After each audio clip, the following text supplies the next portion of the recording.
Pyktis. Turbūt pirmiausia, ką mes su Aiste siūlom, tai ką padaryti, tai pripažinti pyktį, tada atliekamas sprendimas, atsisakoma. Tai pripažinus tai, kad pykstu, aš turiu pykti savyje ir aš jo noriu atsisakyti, duoda signalą kūnui ir jisai gali transformuoti iš karto. Taip, transformuoti galima į ramybės energiją, į kūrybinę energiją. Jo, dar kitaip draugišką energiją, teigiamą. O kaip mes galim sustabdyti tą iššaukiantį pyktį? Pirmiausia, galime sustabdyti pyktį, kuris jau į mus įėjo, ar ne? Tai pirmiausia, vienas būdas galima nusijuokti, antras būdas stop pasakyti, trečias būdas aš supykau pasakyti, man nepatiko. Pyktį visada mes turime transformuoti į teigiamą energiją, nes tik tokiu atveju jinai pasikeičia arba pasileidžia. Tai jeigu mes tvirtai nusprendžiam, aš nebenoriu šitos energijos, tai ir ją transformuoju, aš atsisakau šitos energijos ir jinai išeina. Ar ne, Aiste? Mūsų kūnas yra toks stebuklingas, kai jį suvoksit, kaip galima suvaldyti, tai tiesiog ir sužinosite, kad jūs tiesiog patys asmeniškai galite suvaldyti emocijas, nesvarbu kokios jos būtų.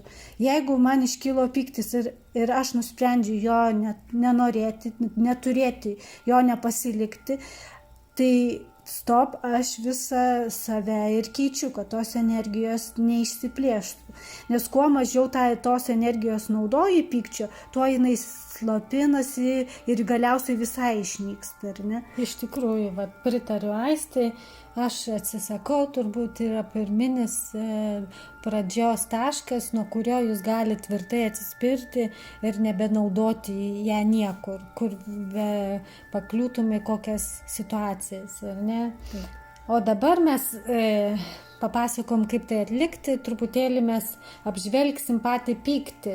Tai yra, kada susiskirstomės, turbūt su Aiste suskirstami dvi grupės. Mano paties pyktis ir kito žmogaus pyktis, ne? Ir kodėl aš supykstu? Tai jeigu mes prieinam prie mano paties pyktį, tai iš kur tas pyktis ateina? Vienas dalykas tai yra kontrolė, savo saugią erdvę sukontroliavau ir jeigu iš ribų išeina, automatiškai kontrolė ne taip, kaip aš norėjau ir pradedu pykti dėl to, išsierzinti, ar ne, ir stresuoti. Viskas kartu įeina kaip tas kokteilis. Jo, savivertė irgi tai lemia labai, nes jeigu atsitinka situacija, kur paliečiama mūsų savivertė, tai mūsų labiausiai pyktis gynybinė tokia atsiranda. Tai kai mes daugiau panagrinėtumėm, ten rastumėm ir vaikystės, ar ne, traumas, psichologinės problemas, ar ne, Aiste? Taip. Net stovėjimas savęs. Čia vėlgi įeina kartu ir savivertė, ir negebėjimas save atstoti, arba savo nuomonės atstoti, arba save apginti. Tai kai žodis užstringa gerklėje ir tu negali save apginti, automatiškai viduje virsta pykčio energija ir einant laikui, jeigu jinai taip ir lieka, tiesiog įvyksta sprogimas. Psichologinė ataka, kai žmogus atrodo geras, bet jis tave valdo labai gražiais žodžiais, kurie virsta kaltinimu ir kaip tu čia gali taip nepadaryti, koks tu esi ir visa kita, tai irgi čia pykčio iššaukimas, negalėjimas apsiginti. Iš tikrųjų, tas pyktis, jis turi tiek daug smulkių dalelių, kad mes su Aiste aprėpiam kiek įmanoma pagrindinės, kurios užčiuopiamos mūsų. Kaltinimas manęs. Čia vėlgi psichologinė vidinė problema ir daug dar gilesnių aspektų, dėl ko kaltinimas yra. Bet visų esmė, kad vėlgi mane apkaltina, aš negaliu apsiginti, nes tai neteisybė. Ir tada norisi kovoti, o kova kas yra? Tai yra agresija, pyktis, neigiamos savybės. Kito žmogaus pyktis tai veidrodžio atspindys. Čia viena iš labiausiai girdimų istorijų. Mane apšaukė, mane užpuolė, išsiliejo ant manęs. Atsidūrėm netinkamų vietoj, netinkamų laiku atrodo. Bet iš tikrųjų tas veidrodžio atspindys visur jis galioja, visuose rakursuose. Ir šį kartą jis neaplenkė pykčio pozicijos, apie kurį mes truputėlį smulkiau galim papasakoti. Tai visų pirma, išsilieti žmogus svetimas gali ant tavęs, kai tu esi aukos pozicijoje. Auka tai reiškia, kad mano savivertė žema ir aš leidžiu energetiškai pulti mane, leidžiu mane minkyti ir visa kita. Aišku, čia yra ir pliusas. Tai parodo, kad tau reikia gydyti ir kelti savo savivertę, nes kažkuriam gyvenimo etape tu jos netekai ir jį reikia sustiprinti. Taip kaip ir pagalba. Nes veidrodžio efektas yra tas, kuris rodo aplinka, ką aš turiu savyje išgydyti. Atėjęs žmogus ir išliejęs ant jūsų pyktį, jis taip pat jums rodo, kur jūs darot šitos dalykus namuose, šeimoje, darbe ar kažkurioje gyvenimo situacijoje, tai ar mintimis, ar veiksmais. Tai puikus veidrodis, kuris parodo, kad jūs ne ką šventi ir jums reikia paimti ir susitvarkyti šitą vietą. Nesusitvarkant savo aukos poziciją, ateina ir parodo žmogus, kad aš ant tavęs galiu dabar čia rėkti, čia dažniausiai būna pasitaiko netinkamoje vietoje, netinkamų laikų, mes sakom, bet čia tiesiog buvo parodyta, kad aš iš minios susirinkau tave ir dabar aš galiu išleisti pyktį ant tavęs. Tai reikėtų tvarkyti aukos poziciją.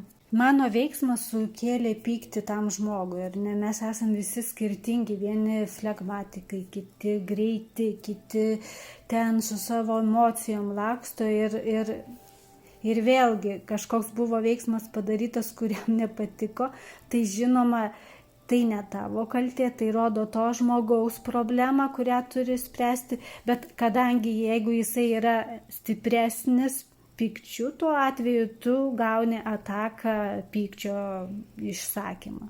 Kaip mes priimsim tą užpuolimą ar ne, tų žmonių parodymą, tai arba mes galim tiesiog ramiai sustoti savo gerai, o kur aš darau šitą situaciją.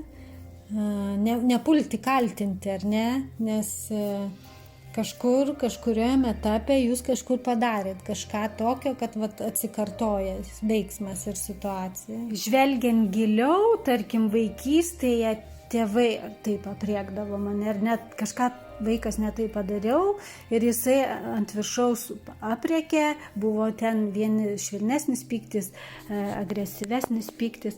Ir šitas modelis lieka tavo atminty, tai ir tavo veiksmuose, nes jį tu atkartoji, nes kur vaikai mokinasi, tą, ką tėvai daro, jų pirmiausia mokytojai gyvenimo yra. Dėl to viską išmoksta iki ten 7 metų, viską, ką tėvai daro ir visi tie modeliai, o paskui jau mokyklose, studijų metais ir aukščiau tu tiesiog koreguoji. Man tas netiko modelis, aš pakeičiu kitų modelių, ar ne švelnesnių, kad aš nerėksiu, bet žmogus vis tiek tau rodo, kad tu turi tą pyktį arba tu jam neleidi išsiskleisti ir tu tuos piktus žmonės blogai vertini, turi pagiežą jiems ir visa kita ir netgi savo kaltinimą, jeigu aš turiu tą pyktį, arba kur kažkokioje vietoje situacijoje išlieji lygiai taip tą patį pyktį. Tyliuoju būdu arba garsiuoju būdu. Visų esmė vis tiek rodo, kad pyktį mes turim ir mes nusprendžiam čia ir dabar. Keičiam arba nekeičiam. Jeigu keičiam, pasiskaitom kaip ir pradžioj, aš transformuoju į ramybę pyktį aš atsisakau, transformuoju į kūrybinę energiją. Pirmas pavyzdys, stovi eilėje parduotuvėje, tu jau susimoki už prekes, ten lėtai didi ir jau iš kito galo šaukia rėkia ant tavęs, ko tu čia taip lėtai, ar kažkokie nepasitenkinimai. Ir parodo, kad tu turi taip pat tą pyktį, agresiją ir tu tą patį darai tyliuoju arba garsiuoju būdu. Mintis, kurias tu išsakai tyliuoju būdu, vėlgi energija jinai pasiskleidžia ir tai kenkia tau ir tu tą turi transformuoti į gėrio energiją. Iš tikrųjų, o tam žmogui, kuris pyksta, rodo, kad kažkur jis irgi lėtas yra ir nesusikrauna kažkurioje etape. Ir priimti, tada čia lygiai toks priėmimas, kaip aš pykčio energiją turiu, priimu tai, bet atsisakau, taip ir aš priimu ten žmogų, kuris save lėta, šitą lėtą energiją tokia pat, kai esi pavargęs ar kažkur mintyse ir aš jį priimu ir tada nebereikia man pykti. Pavyzdys antras, ar ne? Čia daugiausia aš kalbu apie vairuotojams, kurie vairuoja mašinas ir visokių ten situacijų būna. Pagrindinė iš vienos situacijų yra tai, kad užlenda mašina, ar ne, ir mes susinervuojam, pykstam, užėmė mum eilę ir jau atrodo toj sprogsim o paprasčiausiai, jeigu mes pažvelgsim veidrodiniu atspindžiu, tai kur mes užkišam gyvenime, kur mes taip užlendam ir neleidžiam, ar tai kažkam neleidžiam poziciją užimti, ar tai ir patys su tą mašiną kartais skubėdami ar užsigalvodami, ar ne į tą eilę atsistoję, užkišam, ar nežinodami, kur važiuojam, irgi žiūrim, rikiuojamės ne čia ir jau mums reikia lysti kažkaip išsisukti iš tos situacijos. Tai jeigu mes taip nurimtumėm, stop, aš irgi tą turiu, palieku, paleidžiu ir transformuoju ramybę ir leidimą. Ir man taip nutinka ir aš suprantu tą poziciją. O dabar papasakosim trečią šeimos, ar ne? Moteris dažniausiai skundžiasi ir pyksta ant vyro, kad jis negerai darbą dirba arba nedaugiau kaip galėtų dirbti, nekeistų kažkokias pozicijas, kokias jinai įsivaizduoja, kad galėtų ir visą kitą. Tai stop, moteris, nekankinkit vyrų, čia yra lūkestis tavo pačios, arba atvirkščiai, tai jeigu būtų vyras, kuris pretenziją sakytų moteriai, tai žodžiu lūkestis yra tavo, tai reiškia, kur aš gyvenime nedarau pokyčių, kur aš gyvenime nepasistengiu labiau. Tarkim, ar negali būti, tarkim, namų šeimininkės mamos gal per ilgai užsibūna savo mamos pozicijose, bet jau galėtų eiti į pasaulį ir savo kūrybą išskleisti. Bet savo to neleidžia, ar ne? Ketvirtas pavyzdys, šauki, kad vyras arba žmona manęs nemyli. Abejingi tiesiog. Abejingi, jausmų jokių nerodo. Vėlgi čia yra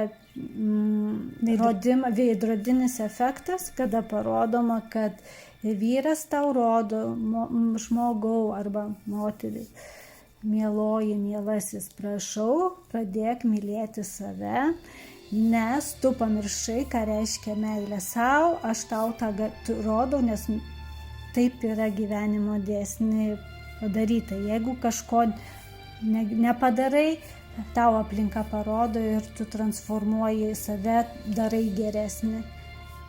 Mokaisi, ieškai savęs, save atrandi iš naujo, nes kitokiu atveju vyksta pyktis, atsiranda pyktis ir tada nesutarimai ir vienas kitą erzinimai. Penktas pozicija, pati linksmiausia. Vaikai mums trukdo. Ar mamos dirba, nori namie dirbti, ar tėčiai nori, vaikai trukdo, neleidžia televizorių žiūrėti, arba mamom neleidžia darbus daryti. Tai iššaukia pyktį. Tai paneistė. Ir ką mums rodo? Tai rodo, kad veidrodžio vėlgi efektą, vaikai tik parodo, kokią energiją tu išleidi. Tu pats neleidi savo kurti, daryti, gaminti ar kažką daryti, tiesiog viduj save kaltini, pyksti ir visą tai išlieji ant vaikų. Iš tikrųjų, nes čia jau yra blokai, kurie jums trukdo išjudėti iš vietos ir dėl to mums atrodo, kad mums trukdo, bet iš tikrųjų mūsų vidus trukdo. Tai va čia irgi... Tai sakykit atvirkščiai, man vaikai netrukdo, man niekas netrukdo, aplinka netrukdo, aplinka man suteikia galios kurti, daryti, veikti. Tai va, tai tiek, sėkmės.